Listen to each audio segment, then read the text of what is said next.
All right. Hey, everybody. Bishop Beverly Barney here, waiting for some people to join me tonight. I am in my kitchen, and we're going to be talking about some wellness tips tonight. So I'll wait for someone to join me. I'm excited to be able to share a little more wellness tips with you all tonight. So tonight, we're simply going to get acquainted with some things and talk about some good gut health. This is also viewing live on YouTube for those of you that would prefer to watch on YouTube. We're on YouTube as well as Facebook Live.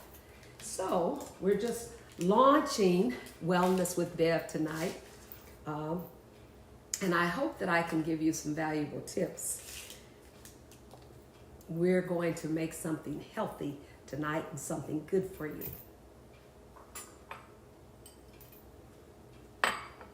We'll wait a few more minutes to see if someone joins us.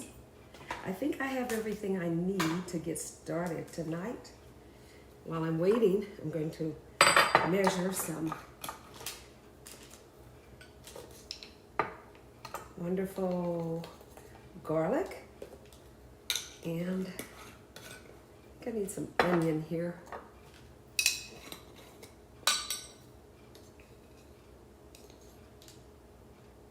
Onion. Going to put some salt.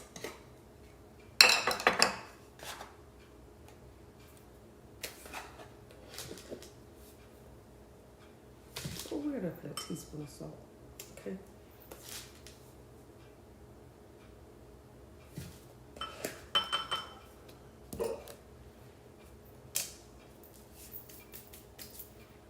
Amen.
Well, amen. It's 7:01. I'm going to get started.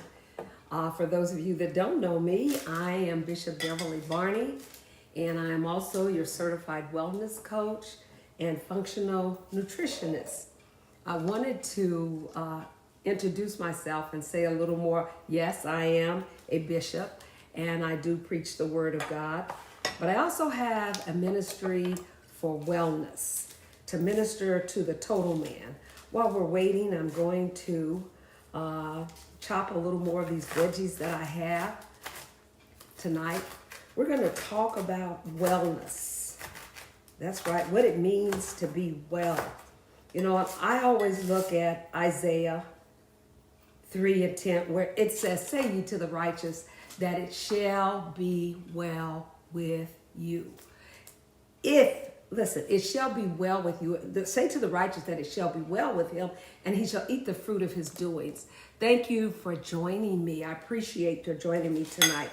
Well, I want to talk a little bit about gut health and how important it is that we maintain good gut health. It doesn't matter if we eat the finest of carbohydrates, the finest of protein, and the fiber and the fat, if our gut is not processing it the way it should.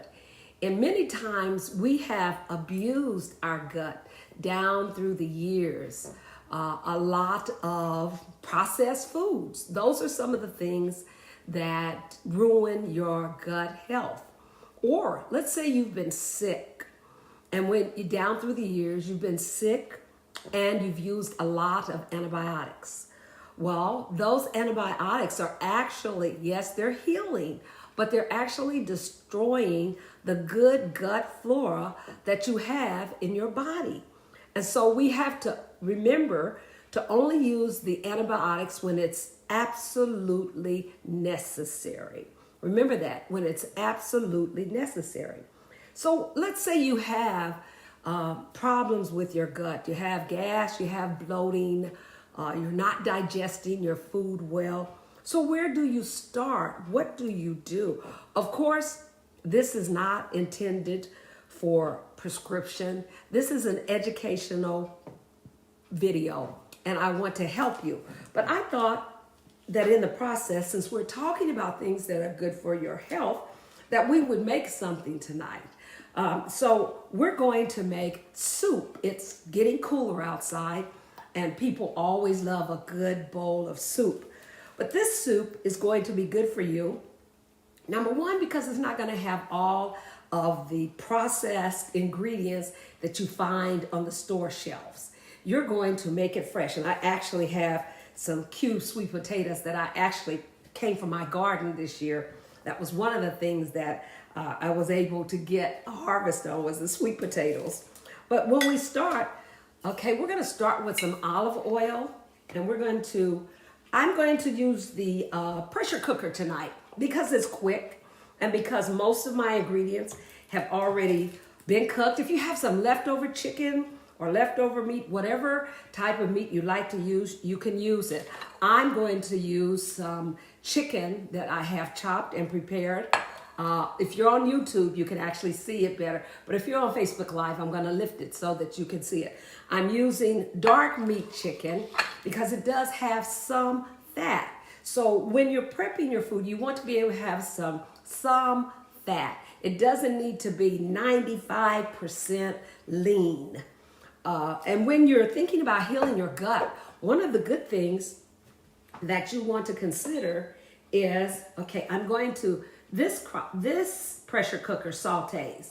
So I'm going to pour a little bit of olive oil in there, and I have some chopped, oh, it shut off for some reason. Okay, pressure cook. No, we're going to saute. Okay, well, there we go. Saute. All right, we're going to saute some veggies that I have here. We have some chopped celery. We're going to put it in there because you want to have, well, I guess we're not going to saute. For some reason, it has a headache tonight.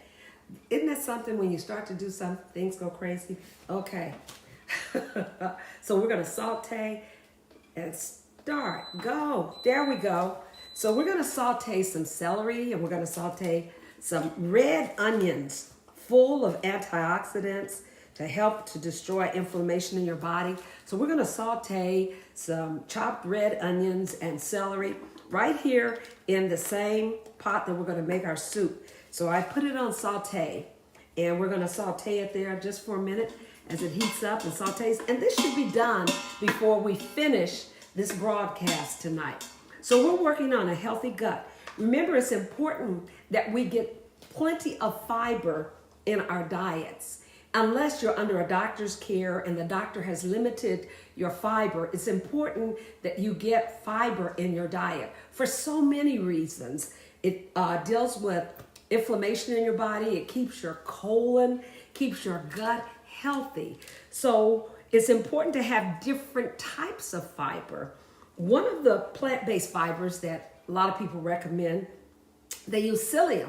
They also use flaxseed. Flaxseed is a good source of fiber, but you want to be careful with that because you do not need to consume more than 2 tablespoons of flaxseed per day. You know how sometimes we learn something and then we just go crazy with it and we go overboard? Well, there's no need to go overboard.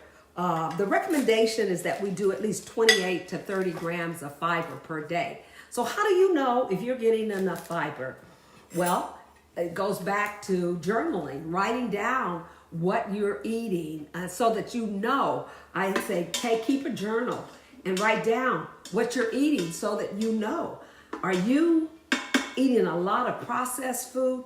Guarantee if you're eating a lot of processed food, you're not getting the fiber that you need to have a healthy gut. So, okay, you hear it sizzling now. We've got some celery and onion sauteing in there. And once we turn this on, it's only going to take about 15 minutes to cook. We're using chopped celery and chopped red onions. I also have some collard greens. That's right, collard greens that I'm going to use in our soup tonight. And what I've done ahead of time is remove the rib, the long stem on the back. I removed them and blanched them. So what does that mean, blanching them? It means that I got a pot of boiling water and salt, and then I dropped my collard greens in there until they became this beautiful dark green color. Now I'm chopping them, right, okay? And collard greens are going to provide you with nutrients to fight inflammation in your body. It's not always kale. Everybody can't do kale. I, for one, can't do kale. But you're welcome to try whichever. I just don't recommend that you try spinach in this soup, because if you use spinach, sometimes spinach tends to get a little mushy, and you don't want just mush. And I don't recommend that you use canned spinach. So we're sauteing some celery in here. It's going to take about 5 minutes. The celery and the onions. We're getting antioxidants. We're getting some plant fiber there. And then we're going to add our collard greens. All right, we got about 5 minutes on that. I like it chunky. So if you like yours smaller, then just take the time and dice it a little bit smaller. But we're going to add these blanched collard greens right into the pot. All right, we're going to stir that in there. So now we've got fiber going. You can see that. We've got fiber going from the collard greens. We've got fiber going from our celery. There's fiber in our onions. All right, and we're going to also add some beans, white beans. They're good for you because they are full of what is called resistant starch. And also beans are full of carbohydrate and protein. Now, if you're diabetic, you have to watch eating a lot of beans because they have a little more carbohydrate than what you'd expect. So we're going to add 1.5 cups of white beans because they're full of resistant starch. Also a good source of potassium for you. And that resistant starch is good for your gut. Hi, Carmen. Thanks for joining me. All right. So we've got our beans and we've got our collard greens in here.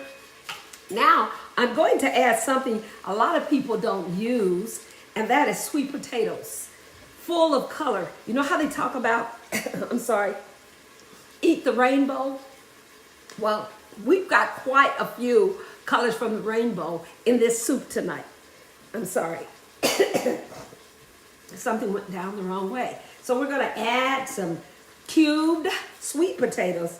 And remember I said these came from my garden. So we're going to add some cubed sweet potatoes. There we go. Stir all of that in there. All right. Now I'm going to add a teaspoon of salt because if you read the labels on most store-bought products, it's about 560 grams of sodium or more. We want to watch the amount of salt that we're consuming for our body. Salt is good, but if you add too much, then it's going to be destructive for your body. And we're going to add a teaspoon of onion powder and a 1/2 teaspoon of garlic. That's right.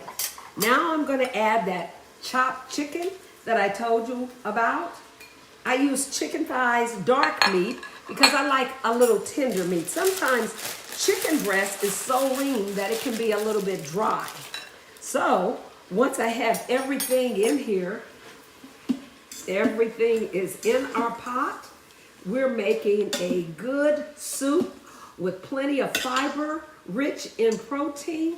Also, one of the things that you want to use if you're trying to heal your gut is bone broth. Very easy to make. Simply take about 5 chicken legs and 4 cups of water, put it in a crock pot, and let it cook overnight.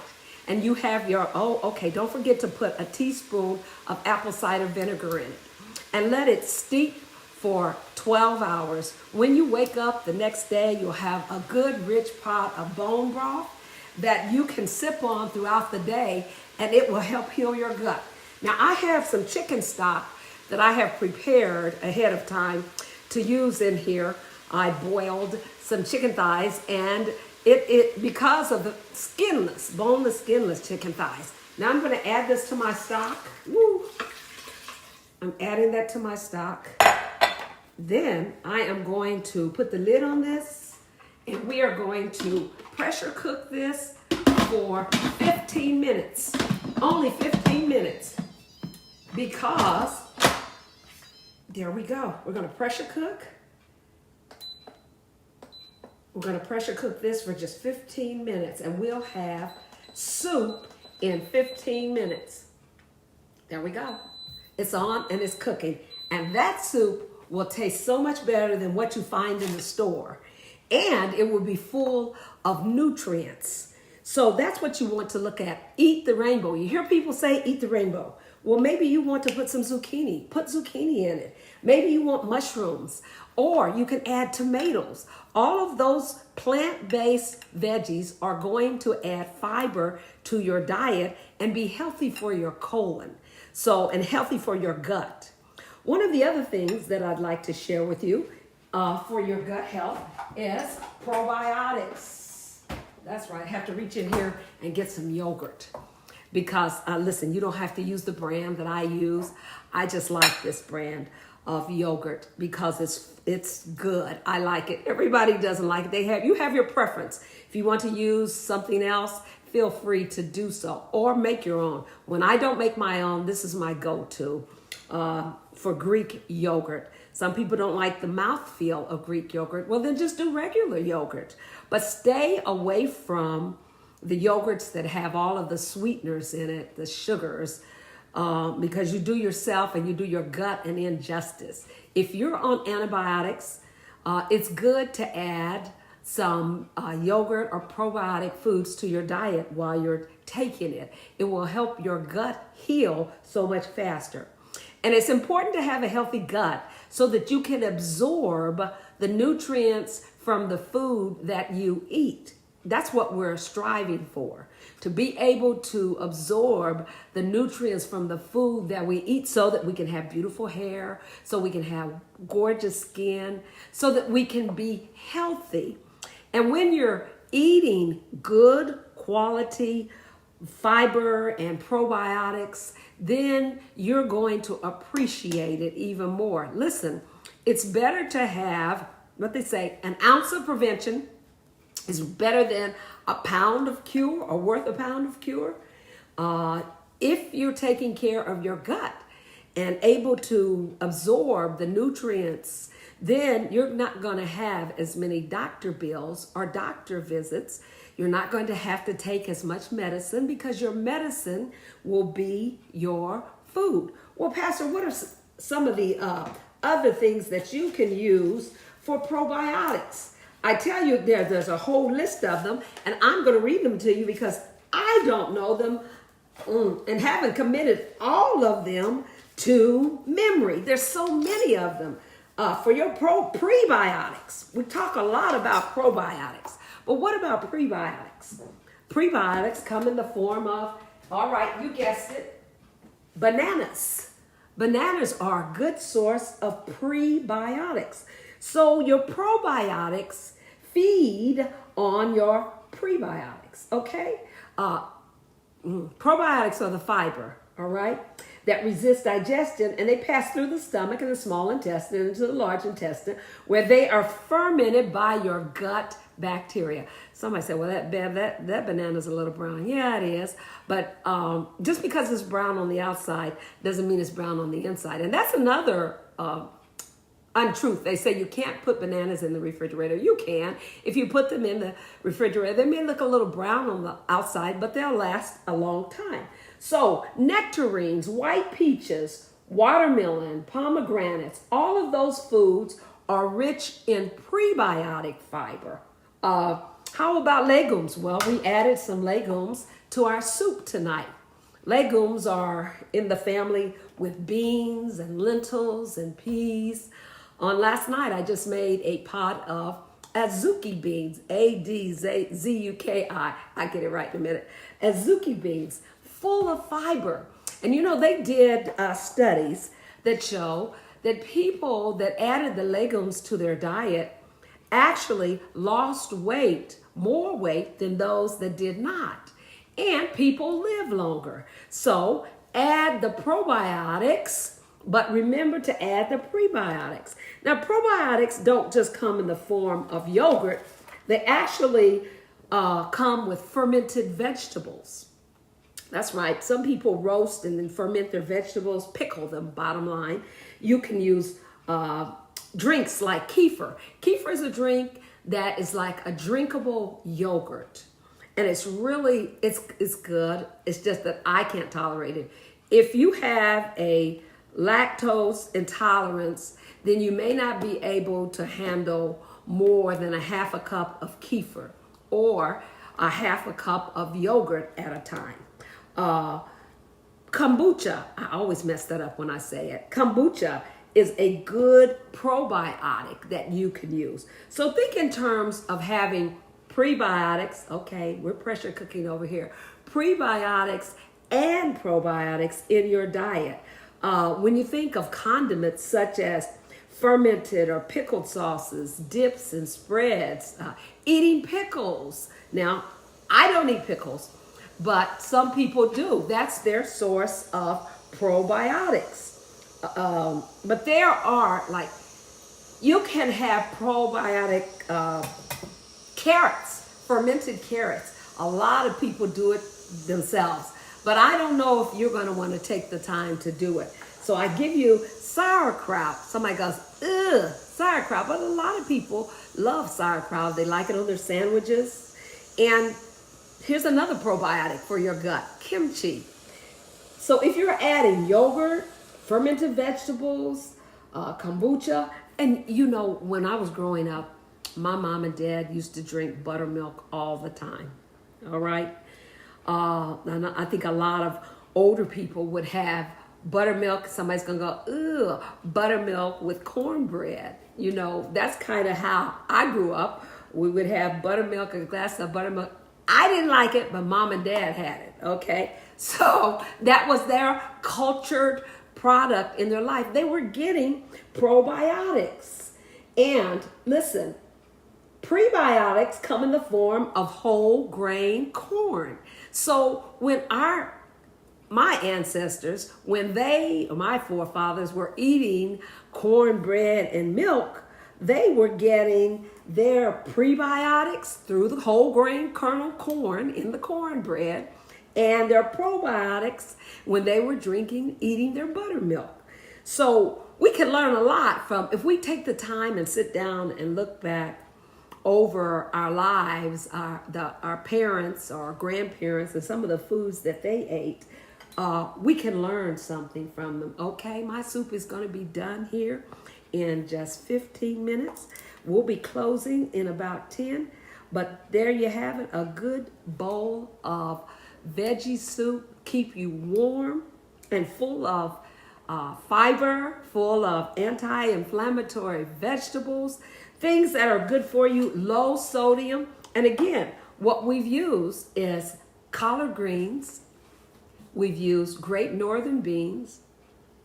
We've used sweet potatoes. That's a starchy vegetable. So when you're eating your meals, you want to try to go for as many non-starchy vegetables as possible. So when we say non-starchy, we've added the collard greens. Those are non-starchy. We've added the celery. That's non-starchy. We've added red onions. That's non-starchy. But then with the beans that we added, that gives you protein, plant-based protein. So if you're going to make a soup, you don't always have to use a lot of meat, but you can use plant-based protein such as beans or peas, legumes that will still give you the protein. And when you add the whole grains to it, it makes it a complete protein. So when we finish with this soup, we can ladle some rice into a bowl. There we go. And I like to increase the resistant starch. There again, resistant starch in rice. And a lot of people don't really know that.